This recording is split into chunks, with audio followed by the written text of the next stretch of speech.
साथियों नमस्कार। आपके अपने YouTube चैनल पॉलिटी गुरुजी में मैं लोकेश डागोर आप सभी का फिर से स्वागत करता हूं। साथियों, कल की क्लास में हमने भारतीय संविधान के स्रोतों को लेकर विस्तार पूर्वक चर्चा की थी। आज की क्लास प्रारंभ करने से पहले मैं आपको कल की क्लास से कनेक्ट करने का प्रयास करता हूं। कल की जब हमने क्लास ली उसमें हमने सबसे पहले पढ़ा था कि भारतीय संविधान को कुछ जो आलोचक है ना वो कहते हैं उधार का थैला। तो इसकी आलोचनात्मक व्याख्या करके मैंने आपको कल बताई थी। इसके बाद मैंने जो बताया आपको वो हमने पढ़ा 1935 के भारत शासन अधिनियम, संयुक्त राज्य अमेरिका और ब्रिटेन से भारतीय संविधान में कौन कौन से प्रावधान लिए गए, इनको लेकर भी हमने चर्चा की। अगर हम बात करें 1935 के भारत शासन अधिनियम की, तो इससे सर्वाधिक प्रावधान अर्थात ये कहें कि भारत के संविधान पर सर्वाधिक प्रभाव आपको देखने को मिलता है, तो वो है दोस्तों भारत शासन अधिनियम 1935। अब 1935 के अधिनियम से हमने क्या क्या ले लिया? तो 1935 के अधिनियम से हमने लिया, एक तो सबसे जो मोस्ट इंपॉर्टेंट वो रखना है आपको, जो डाउट्स था वो भी मैंने क्लियर करवाया था कि 1935 के भारत शासन अधिनियम से संघात्मक शासन व्यवस्था आपको याद रखनी है। लेकिन अगर ऑप्शन में 1935 का शासन अधिनियम नहीं मिले और कनाडा हो तो आंसर टिक कनाडा करके आओगे। और संघात्मक शासन व्यवस्था के साथ अगर सशक्त केंद्र की बात करें तो ऑप्शन क्या होगा? कनाडा आपका राइट आंसर होगा। दूसरा यहां से हमने लिया राज्यपाल का गवर्नर हाउस कार्यालय। इसके बाद हमने बात की आपातकालीन प्रावधानों की, और आपातकाल के दौरान अगर मूल अधिकारों का निलंबन आ जाए तो आपका आंसर जर्मनी हो जाएगा, 1935 नहीं होगा। लेकिन आपातकालीन प्रावधान आ जाए तो आपको 1935 करके आना है। संयुक्त राज्य अमेरिका की बात करें तो अगर सबसे पहले मूल अधिकारों की बात करने वाला कोई देश है तो वो है अमेरिका। तो अधिकार आपको याद रखने हैं, अमेरिका से लिए गए हैं मूल अधिकार भारतीय संविधान में। और मूल अधिकार जब आप पढ़ोगे भाग 3 अनुच्छेद 12 से लेकर 35, उसमें डिटेल में चर्चा करेंगे। न्यायपालिका से रिलेटेड अगर आंसर आपसे पूछे तो वो आप अमेरिका करके आओगे, जिसमें न्यायिक पुनरावलोकन है, न्यायाधीशों को हटाने की प्रक्रिया है, जनहित याचिका PIL है, ये आपको याद रखना है। और एक आपको स्वतंत्र न्यायपालिका, ये क्लियर है। इसके बाद राष्ट्रपति का पद, राष्ट्रपति पर महाभियोग, ये हमने अमेरिका से ले लिया। उपराष्ट्रपति का निर्वाचन और पद हमने अमेरिका से ले लिया। और एक है प्रस्तावना। प्रस्तावना की बात करें या प्रस्तावना की प्रथम पंक्ति हम भारत के लोग की बात करें तो ये हमने ले लिया अमेरिका से। लेकिन अगर प्रस्तावना की भाषा आ जाए तो आपका आंसर हो जाएगा ऑस्ट्रेलिया, ये भी हमने बताया था। ब्रिटेन से हमने ले ली संसदीय प्रणाली, संसदात्मक शासन व्यवस्था, एकल नागरिकता। और बात करें मंत्रिमंडलीय व्यवस्था, मंत्रिपरिषद का सामूहिक उत्तरदायित्व, मतलब निम्न सदन के प्रति सामूहिक उत्तरदायित्व का प्रावधान। और हमने ले लिया कैग का पद, महान्यायवादी का पद और रिट जारी करना। अनुच्छेद 32 के तहत 5 प्रकार की रिट जो जारी होते हैं, जब आप पढ़ोगे संवैधानिक उपचारों का अधिकार, जिसे डॉक्टर BR अम्बेडकर ने संविधान की आत्मा बोला है, उसके तहत 5 प्रकार की रिट जो जारी की जाती हैं, ये हमने ले लिया ब्रिटेन से। ये कल की क्लास में हमने पढ़ा था। चलते हैं आज की क्लास में। और आज की क्लास में जो सबसे पहला देश है वो है दोस्तों आयरलैंड। आयरलैंड की अगर हम बात करें तो भारतीय संविधान में भी आयरलैंड का प्रभाव आपको देखने को मिलेगा। अगर हम बात करें नीति निर्देशक तत्वों की, तो नीति निर्देशक तत्व हमने कहां से ले लिए? आयरलैंड से ले लिए। राज्यसभा में आपको पता होगा राष्ट्रपति के द्वारा 12 सदस्यों का मनोनयन किया जाता है, ये जो प्रक्रिया हमने आयरलैंड से ले ली। और एक हमने जो राष्ट्रपति की निर्वाचन प्रणाली है, राष्ट्रपति की निर्वाचन पद्धति जब आप पढ़ोगे, आनुपातिक प्रतिनिधित्व के आधार पर एकल संक्रमणीय मत प्रणाली के द्वारा भारत में राष्ट्रपति का निर्वाचन होगा, ये हमने ले ली आयरलैंड से। चलते हैं आयरलैंड। अब आयरलैंड की अगर हम बात करें दोस्तों, नीति निर्देशक तत्व जब आप पढ़ोगे भारतीय संविधान का भाग 4 और अनुच्छेद है 36 से लेकर 51। कहां से कहां तक? 36 से लेकर 51। ये जो है दोस्तों, ये हमने प्रावधान ले लिए आयरलैंड से। राज्यसभा में 12 सदस्यों का मनोनयन राष्ट्रपति जी के द्वारा किया जाता है। ये हमने जो प्रावधान है ये भी आयरलैंड से ले लिए।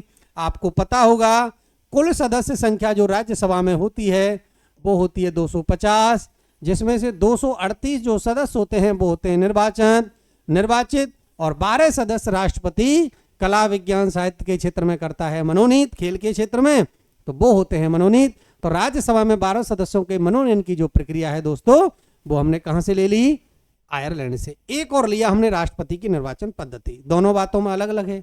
अमेरिका से हमने ले लिया राष्ट्रपति का महाभियोग और पद, है ना। लेकिन अगर निर्वाचन पद्धति की बात करें तो वो हमने कहां से ग्रहण किया है? आयरलैंड से लिया है। और ये होती है समानुपातिक प्रतिनिधित्व के आधार पर, आनुपातिक प्रतिनिधित्व के आधार पर, आनुपातिक प्रतिनिधित्व याद रखना है। और एकल संक्रमणीय मत प्रणाली के द्वारा जो राष्ट्रपति के निर्वाचन की पद्धति है वो हमने किस देश से ले ली दोस्तों? वो हमने ली आयरलैंड से। तो आयरलैंड से हमने 3 चीज ली। एक तो आपको डीपीएसपी याद रखना है, आर्टिकल 36 से लेकर 51 भाग 4, राज्यसभा में 12 सदस्यों का मनोनयन, और राष्ट्रपति की निर्वाचन पद्धति है वो हमने कहां से ले ली? वो हमने ले ली दोस्तों आयरलैंड से। क्लियर है? राष्ट्रपति का पद आपको अमेरिका याद रखना है, राष्ट्रपति पर महाभियोग की प्रक्रिया अमेरिका याद रखना है। कल की क्लास में थोड़ा वो फ्लो में मैं राष्ट्रपति पर महाभियोग की प्रक्रिया शायद अनुच्छेद 60 लिख गया था। क्या लिख गया था? अनुच्छेद 60। लेकिन अनुच्छेद 60 में तो मिलती है राष्ट्रपति की शपथ, आपको महाभियोग लिख लेना है। जैसा कि मुझे याद आ रहा है शायद मैं कल आर्टिकल 60 लिख गया था, तो आपको आर्टिकल 61 लिखना है। 61 आर्टिकल में राष्ट्रपति पर महाभियोग की प्रक्रिया का उल्लेख मिलता है। तो राष्ट्रपति पर महाभियोग की प्रक्रिया हमने अमेरिका से ले ली, लेकिन अगर आपसे निर्वाचन पूछे एग्जामिनर तो आपको याद रखना है आयरलैंड। क्लियर है? चलते हैं नेक्स्ट, कनाडा। कनाडा की हमने कल की क्लास में भी बातें की थी संघात्मक प्रणाली को लेकर। संघात्मक शासन व्यवस्था हमने ग्रहण कर ली 1935 के भारत शासन अधिनियम से। लेकिन अगर बात करें सशक्त केंद्र की, कि केंद्र को अधिक शक्तिशाली बनाया है, तो वो सशक्त केंद्र का प्रावधान हमने कहां से ले लिया दोस्तों? कनाडा से ले लिया। हमने जब अनुसूचियां क्लियर की थी तो 7वीं अनुसूची पढ़ी, जिसमें राज्य सूची, संघ सूची, समवर्ती सूची, अपशिष्ट सूचियों को लेकर बताया था। अपशिष्ट सूची पर जो वो होगा वो केंद्र बनाएगा कानून, मतलब अपशिष्ट शक्तियों का केंद्र में निहित होने का जो प्रावधान है दोस्तों वो हमने ले लिया कहां से? कनाडा से। इसके बाद हम बात करें राज्यों में राज्यपाल की नियुक्ति की, तो राज्यों में राज्यपाल की नियुक्ति भी हमने कहां से ले ली? कनाडा से। अगर हम बात करें उच्चतम न्यायालय का परामर्शी न्यायालय होना, यह भी हमने कहां से ले लिया? कनाडा से ले लिया। कनाडा से हमने 4 बिंदु लिए हैं। पहला सशक्त केंद्र, दूसरा अपशिष्ट शक्तियां केंद्र में निहित होना, इसके बाद है राज्यों में राज्यपाल की नियुक्ति होगी, और इसके बाद है उच्चतम न्यायालय एक परामर्शी न्यायालय है। ये हमने ग्रहण कर लिया कहां से? कनाडा से। अब बात करें देखो सशक्त केंद्र के साथ संघात्मक शासन व्यवस्था। अगर मैंने आपको डाउट क्लियर करवाया था संघात्मक शासन व्यवस्था अलग से आ जाए तो आपका आंसर 1935 का अधिनियम हो जाएगा। लेकिन अगर एग्जामिनर सशक्त केंद्र की बात करे दोस्तों तो आपका आंसर कनाडा टिक करके आना है। अगर 1935 ऑप्शन में नहीं हो तो आप कनाडा करके आओगे। इसके बाद हम बात करें अपशिष्ट शक्तियों का केंद्र में निहित होना। हमने बात की संघ सूची, राज्य सूची और समवर्ती सूची। ये 3 प्रकार की सूचियां आपको मिलेंगी शक्तियों का बंटवारा 7वीं अनुसूची में, और समवर्ती सूची। अब देखो संघ सूची पर कौन बनाता है कानून? केंद्र बनाता है। राज्य सूची पर राज्य बनाएगा। समवर्ती सूची पर केंद्र और राज्य दोनों बना सकते हैं, लेकिन अगर किसी प्रकार का मतभेद है तो केंद्र द्वारा बनाया गया कानून लागू होगा। यह हमने पढ़ा था। एक होती है अवशिष्ट सूची। तो अवशिष्ट जो शक्तियां होती हैं वो भी किसके पास हैं? केंद्र के पास हैं। तो आप मुझे बता दो कि शक्तिशाली कौन हुआ? केंद्र हुआ। तो सशक्त केंद्र की बात कनाडा करेगा, तो हमने सशक्त केंद्र का प्रावधान ले लिया दोस्तों कनाडा से। क्लियर है? इसके बाद हम पढ़ते हैं राज्यों में राज्यपाल की नियुक्ति, आर्टिकल 155। अनुच्छेद 155 के तहत राष्ट्रपति राज्यों में राज्यपाल की नियुक्ति करेगा, अपने हस्ताक्षर और मुद्रा सहित के द्वारा अधिपत्र जारी करता है। ये अनुच्छेद 155 में प्रावधान है।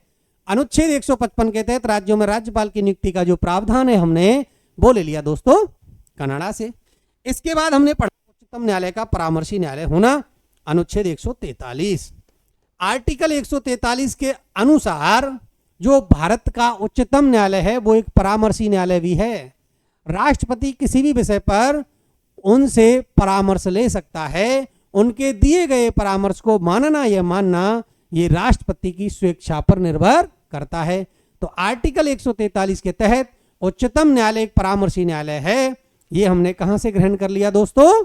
कनाडा से ले लिया। तो कनाडा से हमने सशक्त केंद्र, अवशिष्ट शक्तियां केंद्र में निहित होंगी, राज्यों में राज्यपाल की नियुक्ति, और एक हमने लिया उच्चतम न्यायालय का परामर्शी न्यायालय होना, अनुच्छेद 143। ये हमने दोस्तों कर लिया कनाडा। चलते हैं नेक्स्ट, दक्षिणी अफ्रीका। दक्षिणी अफ्रीका से आपको खूब पता है, स्टार लगा लेना इसको, तो संविधान में संशोधन को। अब थोड़ी देर पहले हमने बात की थी राज्यसभा में अगर 12 सदस्यों का मनोनयन करेंगे तो आयरलैंड के द्वारा, लेकिन अगर राज्यसभा के सदस्यों का निर्वाचन करना है 238 सदस्य राज्यसभा में क्या होते हैं दोस्तों? निर्वाचित होते हैं। पहले बताया था अभी। अधिकतम सदस्य संख्या की अगर बात करें हम तो अधिकतम सदस्य संख्या 250 होती है, जिसमें से 238 होते हैं दोस्तों निर्वाचित और 12 होते हैं मनोनीत। तो मनोनीत का जो प्रावधान है वो तो हमने आयरलैंड से ले लिया, और सदस्यों के निर्वाचन की प्रणाली हमने कहां से ले ली? दक्षिणी अफ्रीका से। संविधान संशोधन की अगर हम बात करें तो दोस्तों अनुच्छेद 368, कौन सा आपको याद रखना है? आर्टिकल 368 के तहत भारत में कितने प्रकार के संविधान, कितने तरह से संविधान संशोधन होता है? 3 प्रकार से। कितने द्वारा? भारत में 3 प्रकार से संविधान संशोधन हो जाता है। क्लियर है? अब 3 प्रकार कौन कौन से हैं देखो। 3 प्रकार की अगर मैं बात करूं आपको तो देखो, सबसे पहले होता है साधारण बहुमत। ठीक है दोस्तों, साधारण बहुमत है पहला। दूसरा है विशिष्ट बहुमत। कौन सा है दोस्तों? विशिष्ट बहुमत। और तीसरा संशोधन की जो प्रणाली है वो है विशिष्ट बहुमत भी। एक तो विशिष्ट बहुमत होना चाहिए, और विशिष्ट बहुमत के साथ साथ आधे से अधिक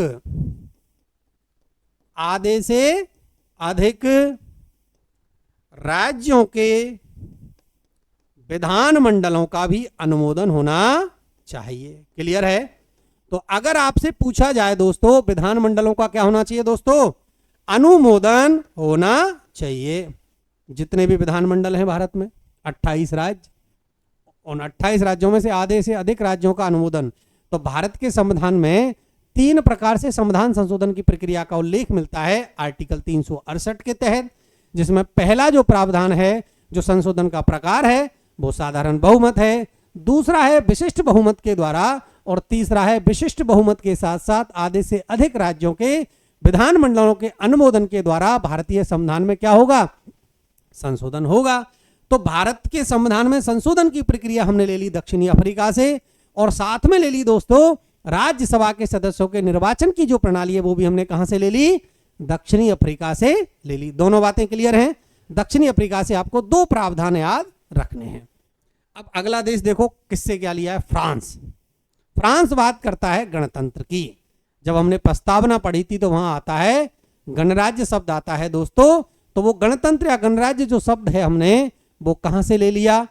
फ्रांस से ले लिया। हमने गणतंत्रात्मक जो व्यवस्था है वो कहां से ली? फ्रांस से ले ली।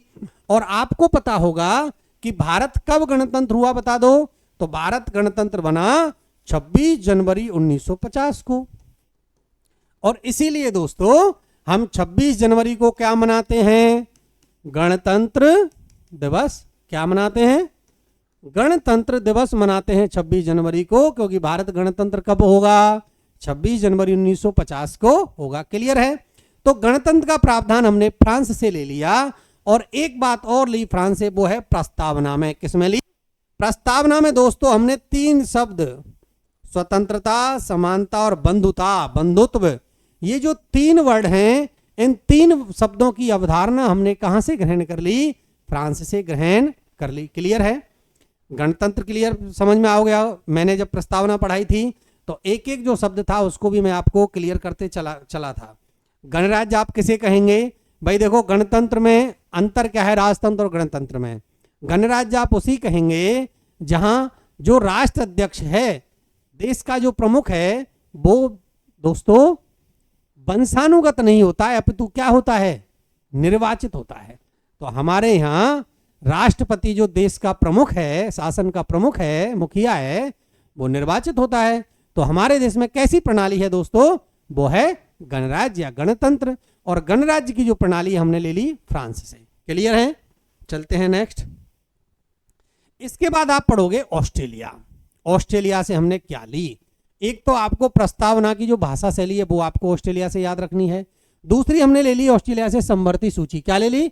समवर्ती सूची। संसद के दोनों सदनों की संयुक्त बैठक, अंतर्राज्यीय व्यापार, वाणिज्य और समागम, ये हमने दोस्तों कहां से ले लिया? अमेरिका से ऑस्ट्रेलिया से ले लिया। कहां से लिया है? ऑस्ट्रेलिया से। सबसे पहले समवर्ती सूची। समवर्ती सूची की अगर हम बात करें, थोड़ी देर पहले भी मैंने बात की 3 सूचियों की, संघ सूची, राज्य सूची और समवर्ती सूची। और अगर आपसे पूछी जाए कि ये जो सूचियों का मतलब केंद्र और राज्य के मध्य शक्तियों का विभाजन किया गया है, ये आपको कौन सी अनुसूची में मिलता है दोस्तों? तो ये आपको अनुसूची याद रखनी है। कौन सी है दोस्तों? 7वीं। कौन सी है? 7वीं अनुसूची जो है, वो 7वीं अनुसूची से हमने क्या ले लिया? ये 7वीं अनुसूची में शक्तियों का विभाजन है केंद्र और राज्यों के मध्य, लेकिन इसमें से एक सूची है समवर्ती। और समवर्ती सूची पर कौन कौन कानून बनाता है? समवर्ती सूची पर केंद्र भी कानून बनाता है और राज्य भी कानून बनाता है। और जब किसी प्रकार का मतभेद होता है तो केंद्र द्वारा बनाए गए कानून मान्य होते हैं, लागू होते हैं। क्लियर है? तो समवर्ती सूची का प्रावधान हमने ऑस्ट्रेलिया से ले लिया। संसद के दोनों सदनों की संयुक्त बैठक। भारतीय संविधान का अनुच्छेद 108 कौन सा है दोस्तों? भारतीय संविधान का जो अनुच्छेद 108 है, आर्टिकल 108 में संसद के दोनों सदनों की संयुक्त बैठक का प्रावधान मिलता है। और संसद के दोनों सदनों की संयुक्त बैठक का प्रावधान हमने दोस्तों ले लिया कहां से? ऑस्ट्रेलिया से ले लिया। इसके बाद है प्रस्तावना की भाषा शैली। यहां पर आपको जो डाउट था वो मैंने आपको बताया था। अगर एग्जामिनर सीधा प्रस्तावना कहे तो आप आंसर अमेरिका करके आओगे, या एग्जामिनर पूछे हम भारत के लोग, क्या पूछे? हम भारत के लोग, तो हम भारत के लोग पूछे तो अभी आंसर आपका होगा अमेरिका। क्या होगा? अमेरिका। लेकिन अगर एग्जामिनर आपसे पूछ लिए क्या? भाषा शैली। क्या पूछ ले? भाषा शैली, तो आपका आंसर हो जाएगा ऑस्ट्रेलिया। कि प्रस्तावना की जो भाषा शैली है वो किस देश से प्रभावित है दोस्तों? तो ऑस्ट्रेलिया से प्रभावित है। अंतरराज्यीय व्यापार, वाणिज्य एवं समागम, इसका प्रावधान हमने कहां से ले लिया? ऑस्ट्रेलिया से ले लिया। क्लियर है? रिवाइज और करा देंगे क्योंकि रिवीजन में। अब चलते हैं जर्मनी। जर्मनी को लेकर एक डाउट था। जब आप 1935 का अधिनियम देखोगे तो उसमें दोस्तों मिलता है, क्या मिलेगा? उसमें दोस्तों मिलता है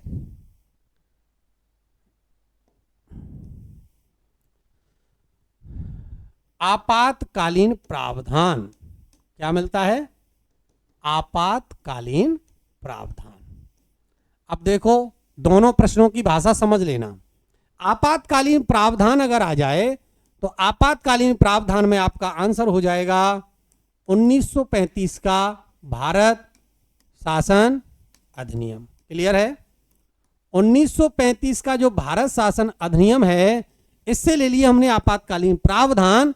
लेकिन जैसे ही आपातकाल लगता है, उस आपातकाल के दौरान मूल अधिकारों का निलंबन हो जाएगा। और दोस्तों, ये जो हमने प्रक्रिया ली है, ये ले ली है जर्मनी से, ये आपको पता है। आपातकाल की अगर हम बात करें तो आपातकाल के आपको 3 आर्टिकल याद रखने हैं, 352, 356 और 360। ये 3 आर्टिकल हैं भारतीय संविधान में। 352 में राष्ट्रीय आपातकाल है। 356 की अगर हम बात करें तो 356 में राज्यों में आपातकाल है। अगर राज्यों में संवैधानिक तंत्र विफल हो जाए तो राज्यपाल की सिफारिश पर राष्ट्रपति राज्य में भी क्या लगा सकता है दोस्तों? आपातकाल लगा सकता है, अनुच्छेद 356 के तहत प्रदत्त शक्ति का प्रयोग करेगा, और 356 के तहत राज्यों में संवैधानिक तंत्र विफल होने पर भी आपातकाल लगेगा। अगर हम 360 की बात करें तो 360 में मिलेगा वित्तीय आपातकाल का प्रावधान, जो अब तक एक भी बार नहीं लगा है। तो आपातकालीन जो प्रावधान हैं वो तो 1935 के भारत शासन अधिनियम से लिए हैं, लेकिन दोस्तों जैसे ही आपातकाल लगता है, आपातकाल लगते ही मूल अधिकार निलंबित हो जाएंगे। ये प्रावधान हमने ले लिया जर्मनी से। क्लियर है? चलते हैं नेक्स्ट, सोवियत संघ रूस। अब देखो रूस किसकी बात करेगा? रूस बात करता है दोस्तों मूल कर्तव्यों की। किसकी बात करता है? मूल कर्तव्यों की। तो मूल कर्तव्य हमने ले लिए रूस से। कहां से ले लिए? सोवियत संघ रूस से हमने मूल कर्तव्य ले लिए। जब आप भारत का संविधान देखोगे तो मूल कर्तव्य थे क्या? नहीं थे। थे? नहीं थे। मूल संविधान में मूल अधिकार नहीं थे। सरदार स्वर्ण सिंह समिति की सिफारिश पर, किस पर? सरदार स्वर्ण सिंह समिति की सिफारिश पर आप देखोगे अनुच्छेद 51A में, कौन से में? 51A में, और भाग है आपका 4A। साथ में सारे डेटा हैं वो क्लियर करते चलना। मूल कर्तव्यों की बात हो रही है तो मूल कर्तव्य से रिलेटेड और भी जो डेटा है वो साथ में मैं आपको कनेक्ट करा रहा हूं। मूल कर्तव्य हमने अगर संविधान के स्रोत की बात करें तो रूस से लेंगे, लेकिन मूल कर्तव्य भारतीय संविधान के आर्टिकल 51A में भाग 4A में मिलेंगे। और ये मूल संविधान जब 26 जनवरी 1950 को लागू हुआ तब नहीं थे, बाद में जुड़े हैं। तो आपको समिति भी याद रखनी है। सरदार स्वर्ण सिंह समिति की सिफारिश पर भारत के संविधान में अनुच्छेद 51A और भाग 4A जोड़ा गया, जिसके तहत मूल कर्तव्य भारत के संविधान में जुड़े हैं। क्लियर है? इसके बाद हमने प्रस्तावना में न्याय शब्द देखा था। क्या देखा था? प्रस्तावना में न्याय। तो अगर न्याय की जो अवधारणा है दोस्तों वो हमने ले ली कहां से? रूस से। और न्याय में आपको 3 शब्द मिलेंगे, सामाजिक न्याय, आर्थिक न्याय, राजनीतिक न्याय। तीनों प्रकार के जो न्याय हैं, इन न्यायों की बात कौन सी ले ली हमने? कहां से ग्रहण कर ली? तो रूस से ग्रहण कर ली। क्लियर है दोनों डेटा? देखो रूस अगर बात करें हम तो रूस से हमने एक तो मूल कर्तव्य ले लिए, और एक प्रस्तावना जब हम पढ़ते हैं तो उस प्रस्तावना में मिलता है सामाजिक, आर्थिक, राजनीतिक न्याय, कि हम लोगों को क्या क्या प्रदान करना चाहते हैं। तो प्रस्तावना में न्याय की अवधारणा दोस्तों वो ले ली हमने रूस से। क्लियर है? अब हम पढ़ते हैं जापान। कौन सा है दोस्तों? जापान। विधि द्वारा स्थापित प्रक्रिया। जापान से आपको केवल एक याद रखना है, और ये मैंने आपको बताया था 97-8 तक थी, लेकिन वो अब है विधि द्वारा सम्यक प्रक्रिया।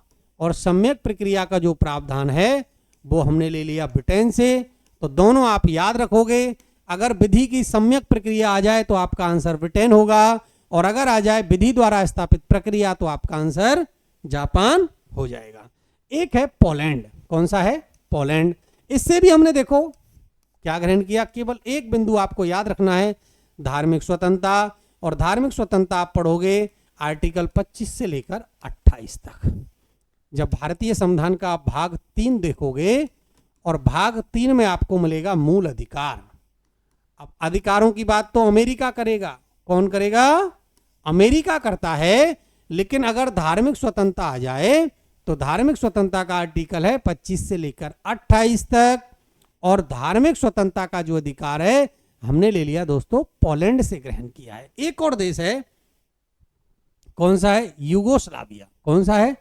यूगोस्लाविया। यूगोस्लाविया की बात करें, इससे भी हमने एक ही प्रावधान भारत के संविधान में लिया, शोषण के विरुद्ध अधिकार, आर्टिकल 23 से लेकर 24। जब आप पढ़ोगे वो ही भाग 3 है, मूल अधिकारों के अंतर्गत है ना? किसमें है?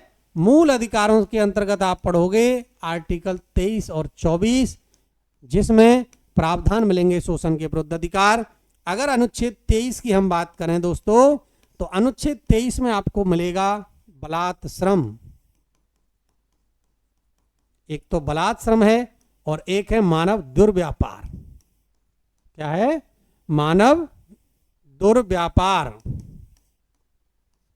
ये प्रतिषेध है आर्टिकल 23 के तहत। अनुच्छेद 24 की हम बात करें तो 24 में क्या है, 14 वर्ष से जो कम आयु के बच्चे हैं उनको आप कठिन कार्यों में जैसे कारखाने वगैरह में उनके जो वो हैं उन पर निषेध है। अनुच्छेद 24 कहता है कि आप 14 वर्ष से कम आयु के बच्चे को किसी भी जोखिम भरे कार्य में नहीं लगा सकते हो। अनुच्छेद 24 प्रावधान करता है। तो अनुच्छेद 23 और 24 के तहत शोषण के विरुद्ध जो अधिकार है वो हमने ले लिया दोस्तों, कहां से, यूगोस्लाविया से।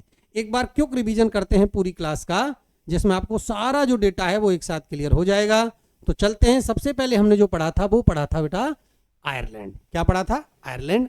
नीति निर्देशक तत्व आर्टिकल 36 से लेकर 51 भाग 4, ये हमने कहां से ले लिया, आयरलैंड से ले लिया। अगर राज्यसभा में 12 सदस्यों के मनोनयन की बात करें तो वो हमने आयरलैंड से ले लिया। और राष्ट्रपति की निर्वाचन पद्धति कहां से ले ली, आयरलैंड से ले ली।